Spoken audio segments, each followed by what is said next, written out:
Buenas noches, tengan todos, hermanos y hermanas, Dios les bendiga. Si yo le digo a usted que ahí lo llamo, usted sabe que yo lo puedo llamar de muchas maneras. Puedo llamarle por llamada directa, le puedo pegar un grito, ¡Norma! ¿Verdad? Podría llamarle por WhatsApp también, incluso hasta por redes sociales, se pueden hacer llamadas por Facebook. Ya los viejillos usamos Messenger a veces para llamar, hacer reuniones. Hay muchas maneras. Sin embargo, cuando hablamos de Dios, esas maneras se reducen en gran manera. Muchos han malentendido la idea del llamado de Dios. Y ahora que estamos estudiando el hecho de ser rescatados y que estamos bajo la doctrina de la gracia de Dios, ese regalo que Dios da a los hombres, ese regalo que nos hace sentir el favor de nuestro Creador para con nosotros, es importante hablar acerca del llamado de Dios, porque únicamente entendiendo la forma en la que Dios nos llama, vamos a poder hablar escrituralmente y vamos a poder huir de ciertas doctrinas que amenazan la verdad, como lo son el calvinismo, en el cual se afirma que Dios ha llamado a un grupo especialmente y que lo hace de una forma sobrenatural a través del Espíritu Santo, atribuyéndole ciertas cosas que Él no hace. Y además, dentro de los textos que vamos a estar hoy estudiando, vamos a ver que hay ciertas doctrinas premilenialistas también que se asoman, hablando acerca de un reino futuro en esta tierra relacionado a la segunda venida de Cristo. Así que vale la pena entonces preguntarnos cómo es que Dios nos ha llamado. Si usted me dice que fue por WhatsApp, yo le voy a decir, no, esa no es la manera en que Dios nos llama. Si usted me dice que usted oyó una voz que decía, Norma, yo le voy a decir, hermana Norma, esa no es la manera en la que Dios nos llama. Hay formas específicas que están en la Escritura. Así que vamos a leer unos cuantos textos y vamos a hablar de la doctrina del llamado y elección a través del Evangelio. Quiero que me acompañen, por favor, a 2 Tesalonicenses, capítulo 2, una carta que ya estudiamos. Sin embargo, ahora vamos a enfocarnos en esta doctrina específicamente, más que hacer un barrido del capítulo 2, como lo hicimos la vez anterior. Y nos vamos a profundizar en los versículos 13 y 14. 2 Tesalonicenses 2, versículos 13 y 14. ¿Quién lo puede leer, por favor? Adelante. Pero nosotros debemos dar siempre gracias a Dios respecto a vosotros, hermanos amados por el Señor, de que Dios os haya escogido desde el principio para salvación, mediante la santificación por el Espíritu y la fe en la verdad, a lo cual os llamó mediante nuestro Evangelio, para alcanzar la gloria de nuestro Señor Jesucristo. Ok, como pueden ver, la palabra llamar, llamado, se encuentra en el versículo 14 específicamente. Ahora, algo interesante es que la palabra que se utiliza acá para llamar, o el verbo llamar, es el verbo kaleo. ¿Por qué es interesante el verbo kaleo? Porque llamar puede tener que ver con el llamamiento como el que está acá, es decir, una invitación o una invitación a la participación de algo, en este caso la salvación. El mismo verbo kaleo se utiliza como cuando se dice que llamó a su hijo Juan, cuando leemos allá en Lucas sobre los padres del profeta Juan el Bautista, o incluso cuando dice llamó a su hijo Jesús. Es el mismo verbo kaleo. Pero también el verbo kaleo es el que viene a formar la palabra iglesia. La palabra eclesía en el griego koiné se compone de la preposición ek, que quiere decir algo hacia afuera o desde, y kaleo, ¿Qué quiere decir llamados? Y por eso algunos han llegado a la idea de que la palabra iglesia significa llamados fuera, aunque algunos eruditos discuten esto y dicen, bueno, no, simplemente quiere decir asamblea, pero ¿cómo usted hace, especialmente en la antigüedad, para que las personas hagan una asamblea y se reúnan? Bueno, muchas veces iba a pasar a alguien llamando y aquellos que salían y se reunían, hacían eclesía, y precisamente ahí esa palabra, kaleo, tiene que ver con la palabra iglesia. Entonces, como ustedes, que hoy se les llamó para que vinieran aquí, se les hizo el llamado a través de un mensaje y ustedes atendieron y nos vimos aquí a las 6:30 de la tarde. En fin, como podemos ver acá, vemos que hay una lección que se da desde el principio. Esta frase desde el principio es muy interesante porque se enfatiza varias veces a través del Antiguo y Nuevo Testamento. El Evangelio de Jesús inicia, según Juan, diciendo: en el principio era el Verbo, y el Verbo era con Dios, y el Verbo era Dios. ¿Cuándo? En el principio. Esta es una idea el inicio de todas las cosas. Cuando vemos Génesis 1:1 se nos dice: en el principio creó Dios los cielos y la tierra. Bueno, acá vemos nosotros en el versículo 13 que Pablo dice que siempre dan gracias a Dios por los tesalonicenses, quienes Dios escogió ¿desde cuándo? Desde el principio. Y esto es muy, muy importante porque nos muestra que el llamado del cual vamos a hablar es algo que Dios tenía en mente desde aquella reunión en la eternidad donde los tres seres eternos con la naturaleza divina, Padre, Hijo y Espíritu Santo, decidieron: vamos a crear unos planetas, un universo, y en uno de estos planetas vamos a poner al ser humano, y esta va a ser nuestra creación con la cual nosotros nos vamos a interactuar, pero van a fallar en algún momento y tenemos que llamarlos de vuelta para que vengan a nosotros. Dios ya tenía eso en mente y cómo lo iba a hacer. Cuando esto sucede, Jesús viene, cumple su ministerio, establece la iglesia sobre la roca, que es la confesión de que Jesús es el Cristo, manda a sus discípulos a predicar el evangelio a toda criatura después del tercer día cuando resucitó. Y cuando asciende al cielo vemos que la iglesia se establece en la fiesta de Pentecostés y ellos precisamente lo que hacen es continuar el llamado que Dios desde el principio, más de 4,000 años antes, ya había establecido en la eternidad. Llamar a las personas de vuelta hacia Él. Dios, cuando hace este llamado, no fue que luego se le ocurrió que lo iba a hacer. Él ya tenía en mente hacer este llamamiento, invitarnos a ser parte de esta salvación. Él ya sabía que nos iba a invitar para que en algún momento pudiéramos gozar no solamente de su comunión, sino morar con Él en el cielo y participar de su presencia. Así como cuando usted llama a alguien para invitarlo a un evento importante y usted planifica eso, y hasta el momento en que se hace el llamamiento no es cuando usted lo tuvo en mente.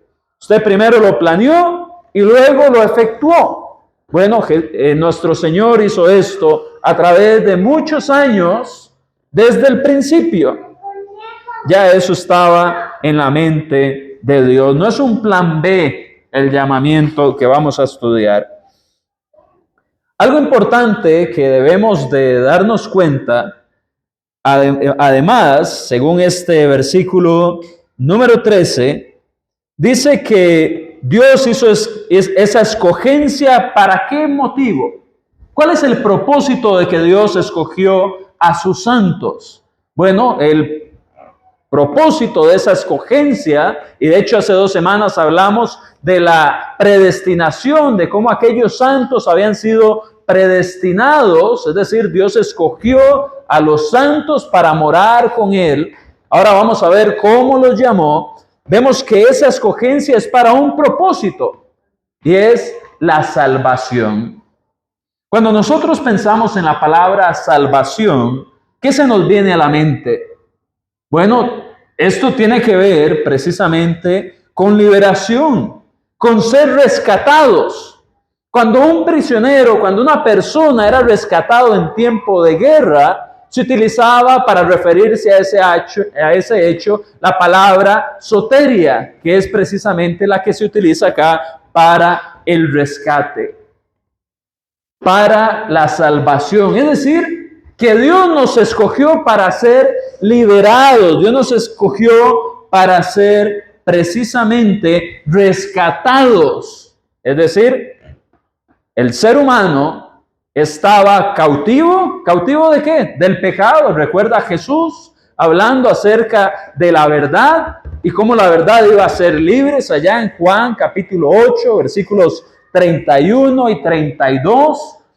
Jesús viene y les habla acerca de cómo ellos están en prisiones y ellos les dice, no, pero si nosotros nunca hemos sido esclavos, somos hijos de Abraham.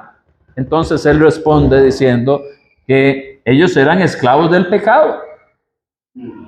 Interesante. Rescate tiene que ver con liberación, con, como decía, salvación y rescate. Estas tres palabras tienen que ver con soteria, que se utiliza acá.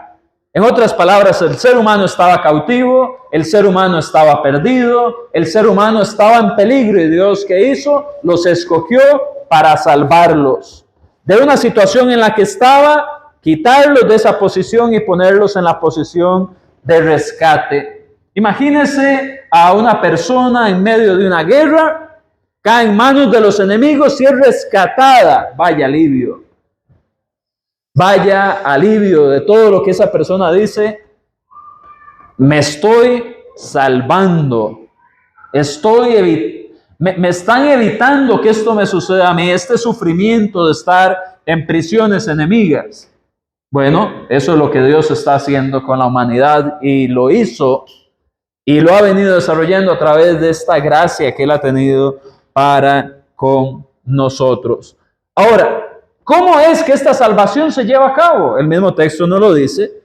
Dice, ¿mediante qué? La santificación por el Espíritu y la fe en la verdad. Entonces vemos que este rescate que Dios hace, se hace a través de dos elementos. Uno es un elemento divino y otro es un elemento completamente humano. El elemento divino tiene que ver cuando vemos la santificación por el Espíritu. Es decir, el Espíritu Santo trabajando en la vida de los creyentes para hacerlos más santos, más como Él es, más como el Padre es, más como Jesús siempre fue. Cuando vemos las cartas de Pedro se nos habla cómo Jesús no tuvo engaño en su boca y cómo anduvo de una manera tan ejemplar que dejó pisadas para que le siguiéramos.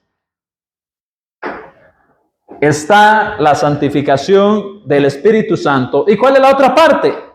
Bueno, como dice aquí, y lo dice bien claro, la fe en la verdad. Esa es la parte humana. Esa es la parte que usted y yo debemos de tener. Porque la fe es convicción, la fe es creer, la fe es certeza de una información que se recibe y en este caso la palabra de Dios, porque estamos hablando de una fe bíblica, una fe cristiana, algo que Dios comunicó y de eso que Él nos comunicó nosotros nos convencemos. Ahora, ¿qué tiene que ver todo esto con el llamado? Bueno, precisamente el versículo siguiente sigue la idea. Y dice, a lo cual nos llamó. ¿A qué nos llamó? A la elección, a la santificación que acabamos de hablar. Y dice, a lo cual os llamó mediante nuestro evangelio. Ahí está claro. Entonces ya sabemos que Dios nos llama a las personas a través de una emoción. Dios nos llama a las personas a través de un sueño. Dios nos llama a las personas a través de una visión en nuestro tiempo. Dios llama a todas las personas a través de ¿qué? Del Evangelio. Y cuando Pablo dice nuestro Evangelio, se refiere a eso que tenemos los cristianos, nuestras buenas noticias. La palabra Evangelio quiere decir buenas nuevas, buenas noticias, como cuando igual sucedió una guerra en el mundo secular y se ganaba esa guerra, entonces venían los soldados con las noticias ¿de qué? Del Evangelio. Las buenas noticias. Se ganó la guerra. En este caso, la guerra es espiritual. Y las buenas noticias es que Dios venció al mal a través de Jesucristo, quien murió en la cruz por nosotros y resucitó al tercer día, dándonos esperanza de así poder un día reunirnos con Él. Entonces, Dios llama a la salvación, Dios llama en esa elección que Él hizo por medio del Evangelio. Ahora, si las noticias buenas de la salvación en Cristo es lo que recibimos y la forma en la que Él nos llama, en la que Él nos invita, en la que Él nos apela, y quiero agregar algo con respecto a esto. Si yo a ustedes les dijera qué es el Evangelio, usted puede decir que Jesús vino, murió, fue crucificado, fue sepultado y resucitó. Y usted me lo dice como un ABCD. Pero debemos de recordar cuando estamos predicando el Evangelio que esto debe de ser transmitido como buenas noticias. Hay malas noticias, señor, señora, usted está condenado en este momento. En este momento su relación con Dios está estropeada por el pecado. Pero hay buenas noticias, que la salvación suya puede estar hoy a la puerta. Si usted quiere escuchar este llamado. Y las buenas noticias, ¿cómo se cuentan normalmente? Con gozo, alegría, sin vergüenza, ¿qué dijo allá atrás? Con entusiasmo, con conocimiento de estas buenas noticias. Claro, no la podemos dar si no la conocemos. Por eso es el paso más básico del cristiano.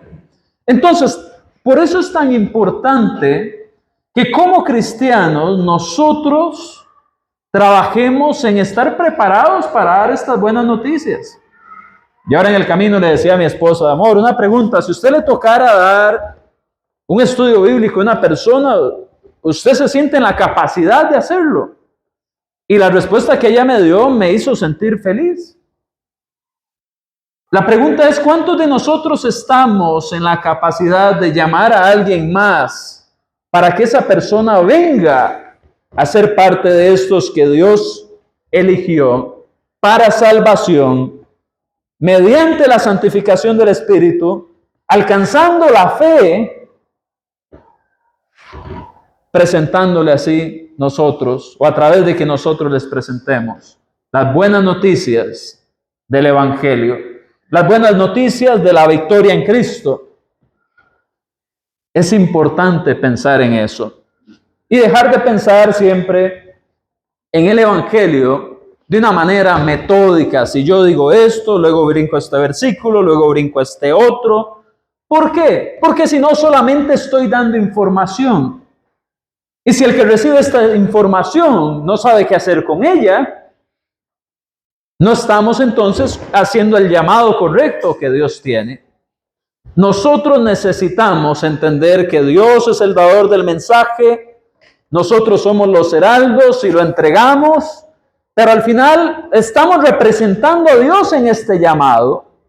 Y por eso no solamente tenemos que conocer el mensaje, no solo tenemos que estar bien relacionados con Dios para hacer una buena representación del mensaje que estamos dando. Porque ¿cómo invito a alguien a que conozca de Dios si yo no conozco bien de Dios, como decía la hermana? Y también venir y hacerle ver a la persona que este mensaje tiene que ver con ella. Bueno, Dios nos llama a través del Evangelio. Si usted es un hombre o una mujer cristiana, usted sabe lo que es el Evangelio, pero ahora tiene también que trabajar en pensar cómo hacer que ese mensaje pueda ser no solo entendido, sino aplicable a la persona con la cual usted está hablando. Vemos entonces, además, que Dios hace este llamado en el Evangelio, ¿para qué? Para alcanzar la gloria de nuestro Señor Jesucristo. La palabra gloria es muy interesante. La palabra gloria en el griego koiné es la palabra doxa y esto tiene que ver precisamente con honrar, con algo que produce esplendor, con algo que tiene que ver con la reputación. En otras palabras, a través del Evangelio, nosotros obtenemos precisamente algo que vamos a poder alcanzar con nuestro Señor Jesucristo, y es su gloria, su reputación, su honor al gozar de la brillantez de su presencia. Esto no solamente es algo bello de lo cual vamos a participar, sino que tiene que ver con alguien con quien nos vamos a relacionar. ¿Y cómo lo hacemos? Bueno, el versículo 15. Así que, hermanos, ¿qué tienen que hacer ellos? Si fueron llamados para esa gloria del Señor. Así que, dice, hermanos, estad firmes. Hay que mantenerse constante, firmes. Y dice, y retened la doctrina que habéis aprendido. ¿De qué maneras? Sea por palabra o sea por carta. ¿Por qué? Bueno, recordemos, Pablo estuvo con los tesalonicenses. Pablo estuvo enseñando doctrina apostólica. Pero también ya esta carta es la segunda que tenemos registrada hasta la fecha de ahora. O es la segunda de la cual tenemos nosotros, ¿verdad? No sabemos si hubieron más con los tesalonicenses, pero él también se comunicó por carta. Resumen, Dios tenía un plan desde el principio. En ese plan Él nos seleccionó para salvación. ¿Y cómo lo hizo? Llamándonos por medio del Evangelio. Ahora hay un versículo muy semejante, yo lo anoté a la par aquí, quiero que si usted está tomando notas también lo anote, que es 1 Pedro capítulo 1, versículo 2. Y me gustaría que viéramos los elementos que son similares. 1 Pedro capítulo 1, versículo 2. Vea lo que dice. Elegidos, dice, elegidos según la presciencia. Nótese que no dice la presencia. Presencia es como yo que estoy aquí. Presciencia. Dice de Dios Padre, en santificación ¿de quién? Del Espíritu. Eso no le suena como segunda de Tesalonicenses. La santificación del Espíritu otra vez. Dice, para obedecer y ser rociados, ¿con qué? Con la sangre de Jesucristo, gracia y paz sean a vosotros multiplicados. ¿Eso no le suena al Evangelio que se les había predicado a los receptores de esta carta? Es decir, la forma en que ellos fueron llamados para ser santificados, para obedecer y ser rociados con la sangre de Cristo. ¿En qué momento? En el momento de la obediencia al Evangelio, por supuesto. Ahora, ¿por qué mencionaba la presciencia? Bueno, la presciencia tiene que ver con el conocimiento previo. Muchas veces que usted lee ciencia, como cuando Pablo habla de dones espirituales, ¿de qué le sirve tener toda la ciencia? Lo que está diciendo es, ¿de qué me sirve tener todo el conocimiento? Tenemos el concepto moderno de ciencia, donde usted se imagina al científico con los tarritos ahí mezclando cosas y sale humo y toda la química. Bueno, no, ciencia tiene que ver con conocimiento, muchas de las veces que es mencionada en el Nuevo Testamento de la Reina Valera. Que eso me recuerda a algo que estaba mencionando con Jean Paul un día de esto. Yo le decía, Paul, a veces cuando evangelizamos o cuando predicamos, de verdad que tenemos que tener cuidado porque le hablamos a la gente en español de la Reina Valera de 1960. Hablamos sí, la palabra de Dios en términos bíblicos, porque es la versión que usamos, pero no es la forma en la que la gente se comunica. Entonces, si yo vengo a alguien y le hablo de la presencia de Dios, ¿qué piensa esa persona? Cipriano y Casiodoro iban a entender esto. Ellos son los Reina y Valera, los que hicieron pues este trabajo que ahora nosotros gozamos, del cual hubo una revisión en 1960 y le llamamos la Reina Valera. Sí, ellos entendieron muchos de esos conceptos, pero si yo le hablo en todo el idioma bíblico, como ellos lo tradujeron, van a ver muchas cosas que quizás usted se queda de, Andrés, ¿qué le pasó? ¿Se comió una Biblia o qué? ¿Verdad? Y es porque necesitamos aprender a hacer este llamado. Así como a veces leemos el libro tal vez Don Quijote de la Mancha. Ese libro, en la versión que yo leí del colegio por lo menos, que era español antiguo, habían partes que uno tenía que volver a leer porque ya es un español que está en desuso. Tenemos que aprender a hacer ese llamado bien. Pero bueno, quería mencionar la presencia. ¿Por qué? Porque nos devuelve a lo que habíamos dicho, el principio. Dios decidió llamarnos. En el principio, ya Él tenía eso en su mente, esa selección.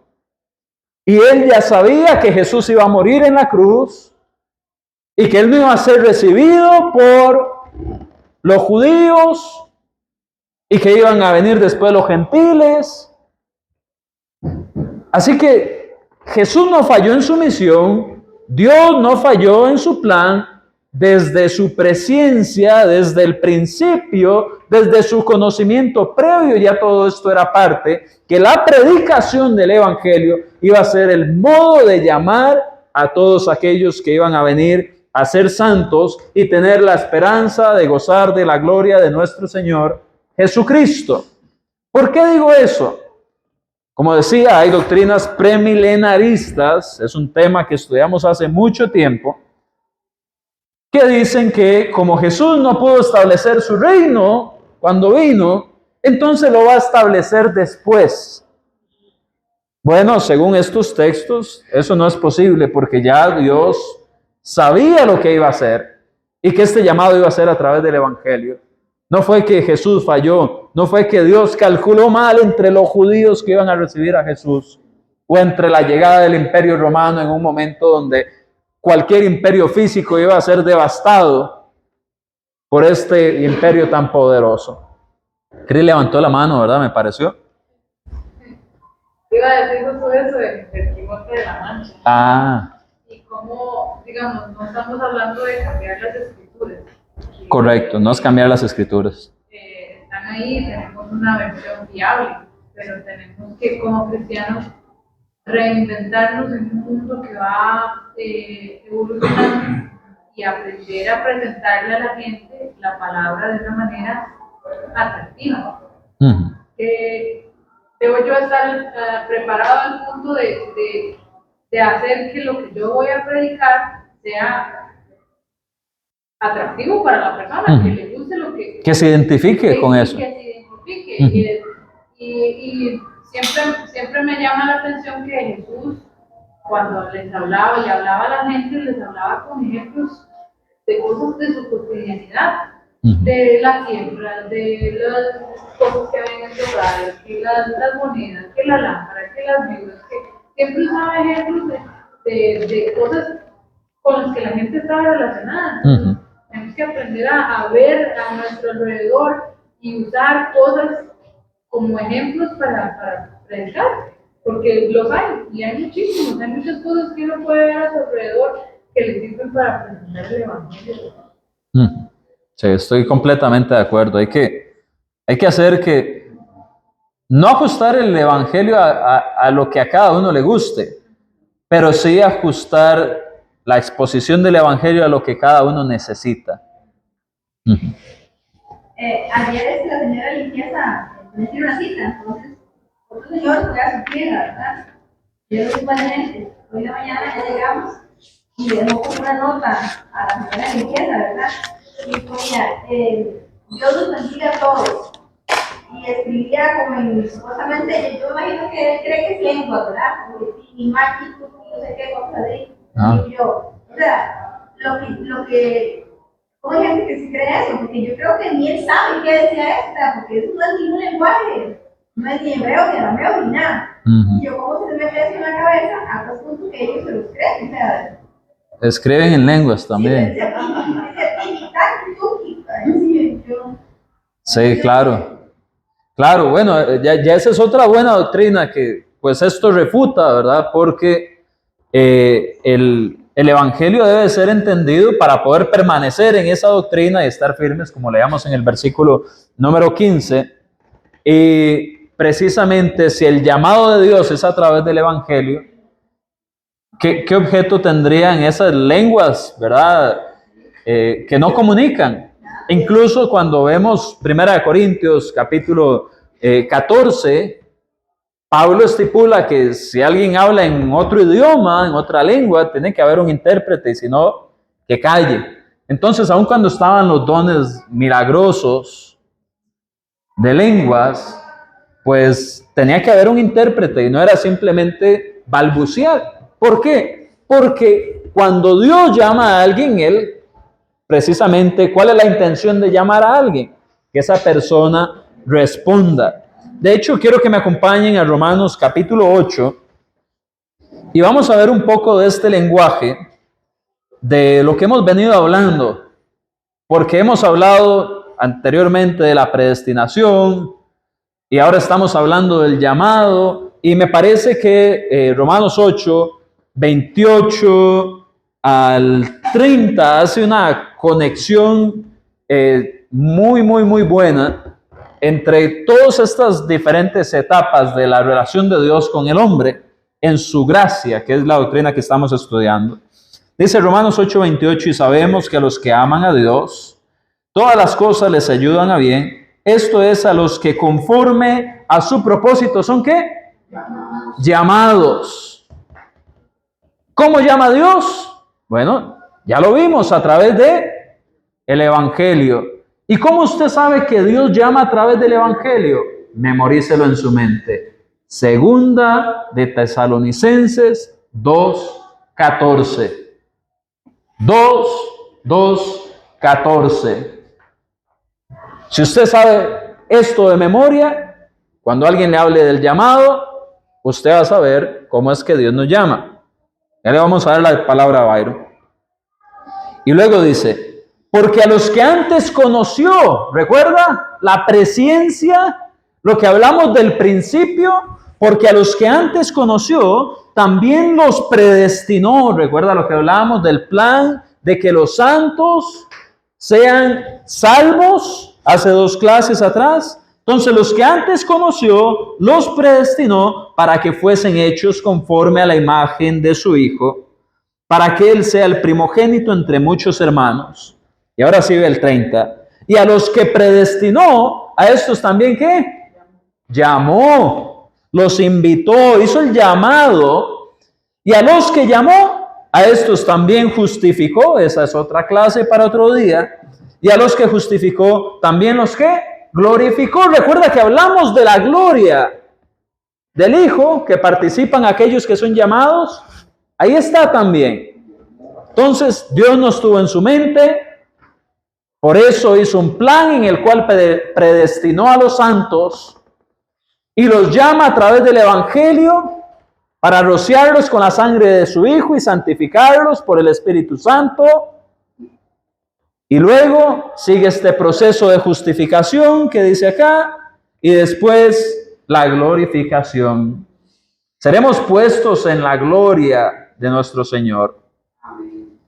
Así que este me parece que es un texto que conecta todos estos puntos, incluso algunos otros que posiblemente se estudien después, pero me gusta porque viene a poner todas las cosas de la mano. Byron levantó la mano. Sí, que el pasaje de Tesalonicenses, como usted mencionaba, ¿verdad? Sé que cuando alguien le consulta sobre el llamado, pero también es apologético en el sentido de que mucha gente, bueno, eso nos va a servir mucho en evangelismo, recordar siempre ese pasaje, porque mucha gente anda por ahí, ¿verdad? Igual, en este mismo tipo de ramas, en las que creen dones milagrosos y demás, que perciben que el llamado de Dios es un llamado tipo milagroso, o que ocupan escuchar algo, sentir algo en el corazón para empezar a creer en Dios. Y el llamado es tan simple como cuando alguien le llega a predicar a uno. Sí. Basta con ese llamado y ya ese es el llamado. No requiere nada más, no requiere ninguna acción especial de parte del Espíritu Santo, nada fuera de lo que ya pues recibimos en el Evangelio. Claro, claro, es un buen punto, Byron, porque definitivamente cuando Dios dice que nos hace a su imagen y a su semejanza, allá en Génesis 1:26, hay muchas cosas de por medio en las cuales somos semejantes a Dios. Y definitivamente una de las cosas que somos semejantes a Dios es en la comunicación. Y que cuando queremos comunicar algo, queremos que eso sea entendido. Y en este caso, cuando es una comunicación que Dios espera que llegue a todos, porque Jesús dijo que vayan y prediquen el Evangelio, que es el medio en el que Él llama, a toda criatura, Marcos 16:15, Él quiere ser entendido también. Y ha sido algo común, creo, un factor común, ver a personas que se frustran en su relación con Dios porque yo creo que, tal vez usted está de acuerdo conmigo, son malas personas que afirman nunca haber experimentado algo sobrenatural que las que afirman haber experimentado algo sobrenatural. Entonces, los que no han sentido esto y no han tenido esas confusiones de las cuales algunos participan, porque es confusión, fue una luz que se metió por una rendija del techo, o fue un sonido que hizo el vecino y creyó que era él, que era Dios llamando, no sé, hay muchas explicaciones. Pero estas personas que no sintieron este sueño o esta visión, Dios les está llamando y por falsas doctrinas de llamados especiales, personas creen que Dios los está dejando a un lado. Pero Dios ha dejado un medio con el cual para nosotros es perfectamente normal, que es la comunicación, las palabras, el Evangelio. Algo que está accesible para todas las personas. Así que me parece muy importante eso que dice Byron. April, un poquito cortito también, y luego Norma. Cortito también, por favor. Bueno, me parece que con la parte del llamado hay que tener mucho cuidado, porque muchas personas creen que el llamado es exclusivo, que solo que yo fui escogida desde el inicio para estar en este camino, no es así. El llamado es para quienes responden. Claro. Uno lo expone, obviamente, a través del Evangelio, pero es para todos. Y eso se da mucho. El llamado es para todos, exactamente. Exactamente. Ese versículo, Marcos 16, 15 y 16, refleja cualquier doctrina falsa del llamado, porque el Señor dijo a toda criatura, no dijo llame a Andrés, llame a Pri, no, dijo a toda criatura, Llame a el todos. que creyere. Sí, está exclusivamente para el que cree y obedece, pero la predicación es para todos. Entonces, ¿cuál sería un versículo que usted tendría anotado a la par de Marcos 16:15? Cuando usted quiere probar que ese evangelio es algo que tiene que llegar a todos y que Dios quiere eso para llamar a las personas. 2:14. ¿Ven lo importante? No solo de tomar notas, sino de memorizarlo, ¿verdad? Normita no volvió ni a verla ahí, ¿verdad? Las notas que tenía. Tito 2:11 también. Es importante todo esto, hermanos. Tiene que ver con que las personas sean parte de esta gracia, de este favor que el Dios verdadero da, porque recordemos que la gracia era algo que en el mundo secular muchos se lo deseaban. Va para la guerra, que el Dios de la guerra te acompañe, te guíe, te dé la victoria. Y esa persona muchas veces perdía la guerra y a veces hasta la vida. Pero esta gracia, que es del Dios verdadero, todos podemos recibirla. Sin importar nuestra condición, que seamos el jefe, el capitán o el primero de los pecadores, dice Pablo en las cartas a Timoteo. Aún así, Dios nos hace este llamado. A usted no lo va a llamar Donald Trump, Posiblemente la presidenta electa que viene nunca le va a hacer una llamada si usted haya promovido su campaña y haya invertido dinero y haya votado por ella. Pero el Rey Supremo del universo está haciendo un llamado para cada uno de nosotros en esta noche. Y nosotros que ya conocemos ese llamado y lo hemos obedecido y que hemos sido justificados y que vamos a ser glorificados, bueno, tenemos que seguir expandiendo este llamado porque también es un mandamiento, un imperativo para todos los cristianos. No es una opción. Esa es la característica de los mandamientos.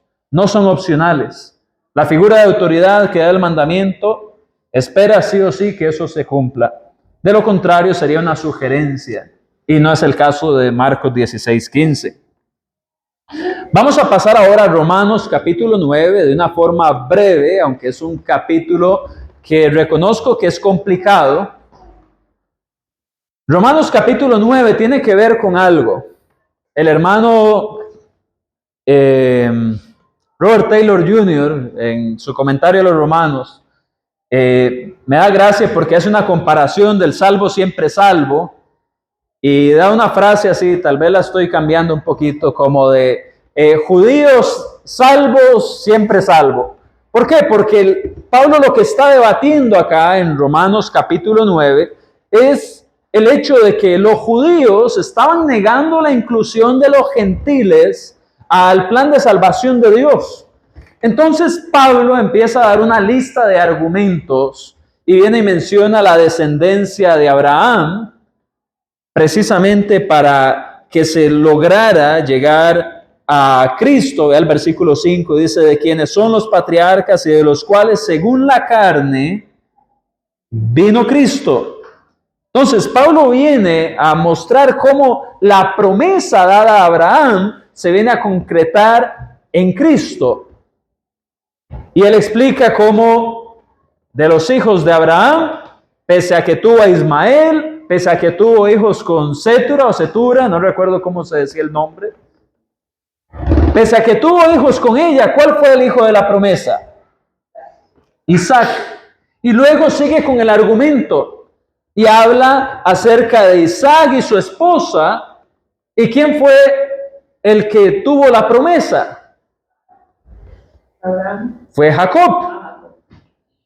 La línea de la promesa para llegar hasta Cristo era Abraham, Isaac, Jacob. Por eso usted ve en el Antiguo Testamento, incluso en el Nuevo, creo, donde se habla del Dios de Abraham, Isaac y de Jacob. Son los patriarcas. Entonces, aunque Isaac tuvo a Ismael como hermano y a otros hermanos, Dios escogió a uno específicamente. Y luego sucedió lo mismo con Jacob, pese a que estaba también Esaú. Y la idea de Pablo viene a ser malinterpretada y algunos dicen, ve que Dios sí selecciona de forma discriminativa, pero ese no es el punto que Pablo tiene cuando usted analiza el capítulo completo. Básicamente lo que le está probando Pablo a los judíos es que si Dios tiene en su mente de una manera seguir su plan, Él simplemente lo va a hacer. No podemos decir necesariamente que Esaú fue condenado por haber nacido y que no era Isaac. Pero Dios simplemente se complació en Isaac. Y luego viene y dice cómo Dios prefirió a Jacob sobre Edom. Y eso usted lo ve más abajo en el versículo 13. Como está escrito, a Jacob amé, mas a Esaú aborrecí. ¿Por qué Dios amó a Jacob sobre Esaú? Porque de Jacob, según la carne, vendría el Cristo.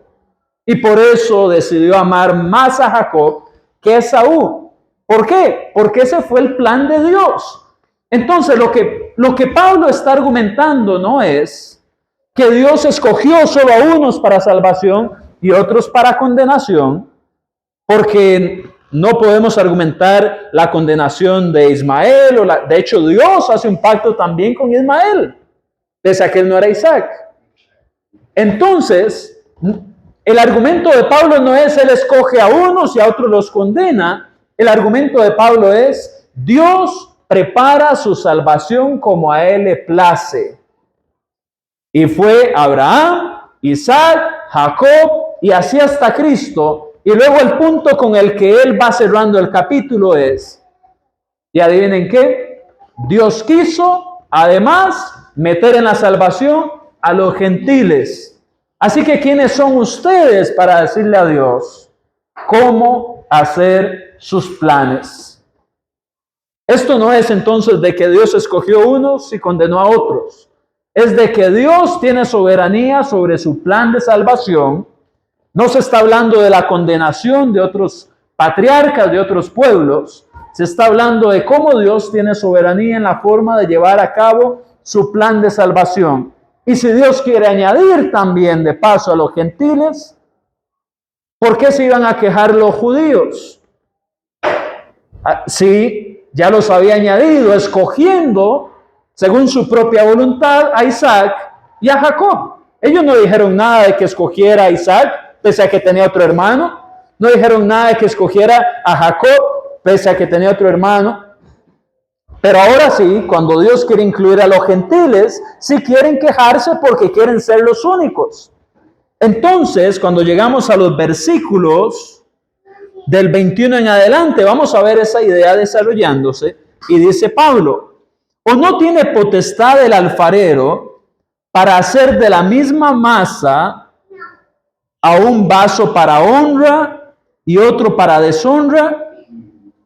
¿Y qué si Dios, queriendo mostrar su ira y hacer notorio su poder, soportó con mucha paciencia los vasos de ira preparados para destrucción, y hacer notoria las riquezas de su gloria, las mostró para con los vasos de misericordia que él preparó? ¿Cómo? De antemano. Recuerda el principio, la presciencia. Dice, ¿para qué? Para gloria. ¿Dónde era esa gloria? En el Señor Jesucristo. Ya se lo estudiamos y hemos visto varios textos sobre esto.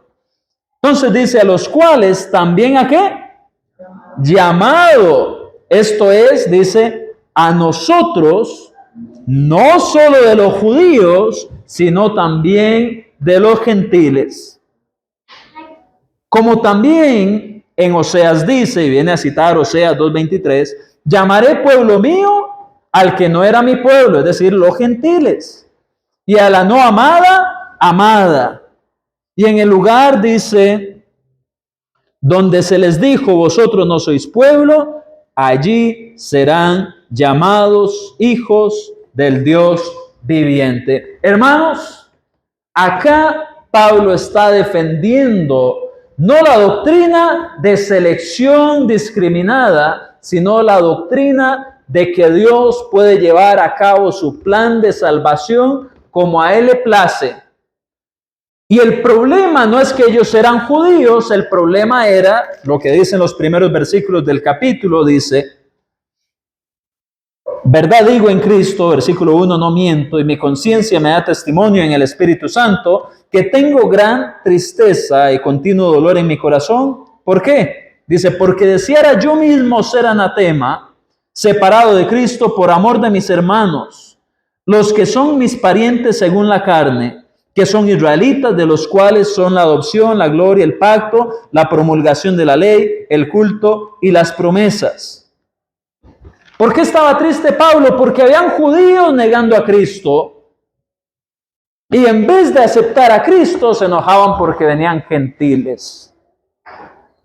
Entonces él hace este argumento y lo llega a comparar incluso, si usted pone atención, en el versículo 17 y 18, con el faraón de Egipto en el tiempo de Moisés. Y nótese cómo el mismo mensaje ablandó un corazón y endureció el corazón de otro. El corazón de Moisés se ablandó cuando finalmente obedeció el llamado de Dios de ir y sacar al pueblo de Egipto para llevarlo a la tierra prometida. Pero el corazón de Faraón se endureció porque Dios estaba diciendo que liberara al pueblo de Egipto para que fuera a la tierra prometida. En otras palabras, el mismo mensaje endureció el corazón del Faraón y ablandó el corazón de Moisés y de Aarón. Es el mismo mensaje que era lo que estaba sucediendo con los judíos, el mismo mensaje de salvación a través de Cristo para judíos y gentiles estaba endureciendo a algunos judíos que no querían aceptar a aquellos que no eran pueblo y ahora sí son pueblo. Hermanos y hermanas, una vez más, yo no sé cuál será la última llamada que usted reciba hoy. Yo no sé cuál va a ser la última persona que haga un llamado a su nombre o a su atención.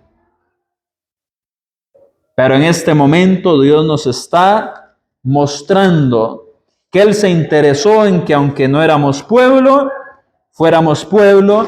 Cuando no éramos parte de los amados, nos hizo amados. Cuando nosotros no éramos hijos, ahora somos llamados hijos del Dios viviente. Y esto no es un privilegio que hayamos ganado, sino que todo esto surge de la gracia de Dios, que es el tema que estamos estudiando. Gracia por la cual nos llamó a venir a Cristo y gracia por la cual tenemos que ir a llamar tantos que necesitan venir a Cristo. Que Dios les bendiga, mis hermanos y hermanas. Tengan buena noche. No me llamen muy tarde hoy, por favor, porque yo necesito dormir, pero me siento feliz de que Dios nos haya llamado para sus propósitos.